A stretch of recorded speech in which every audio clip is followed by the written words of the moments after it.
7h49, bonsoir, bienvenue sur France Info TV. Ravi de vous retrouver si vous nous rejoignez. Nous sommes le jeudi 22 mai. Voici les principaux titres de l'actualité de ce début de soirée. 2 employés de l'ambassade d'Israël abattus devant le musée juif de Washington. Un crime antisémite condamné par de nombreuses capitales. Le tireur a été arrêté. C'est un Américain de 30 ans, originaire de Chicago. Il a justifié son acte par la situation à Gaza. Malgré les condamnations unanimes, le chef de la diplomatie israélienne accuse les dirigeants européens d'alimenter la haine. Paris dénonce des propos parfaitement outranciers et injustifiés. Une nouvelle montée de tension entre Paris et Tel Aviv qui intervient dans un contexte déjà très tendu après l'incident d'hier à Jenin en Cisjordanie. Des diplomates européens ont été visés par des tirs de soldats israéliens. L'ambassadeur d'Israël est convoqué ce soir au Quai d'Orsay.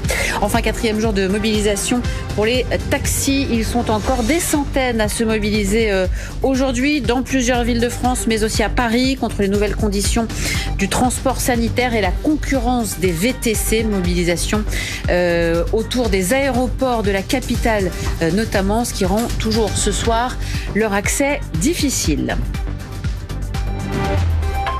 Autrement dit, c'est parti avec Gilles Bernstein qui est de retour. Ravi de vous retrouver, cher Gilles. Moi de même. Toujours éditorialiste politique à France Info Télé ? Je le crains. Magnifique.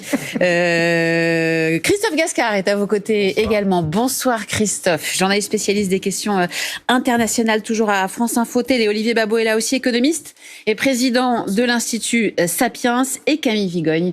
Bonsoir Camille, grand reporter au Nouvel Obs. Bonsoir à tous les 4, bienvenue sur ce plateau. Condamnation unanime donc après le double meurtre d'hier soir à Washington. 2 employés de l'ambassade israélienne aux États-Unis ont donc été tués en plein cœur de la capitale américaine, devant le musée juif. Le meurtrier, qui a appelé après son geste à libérer la Palestine, a été interpellé.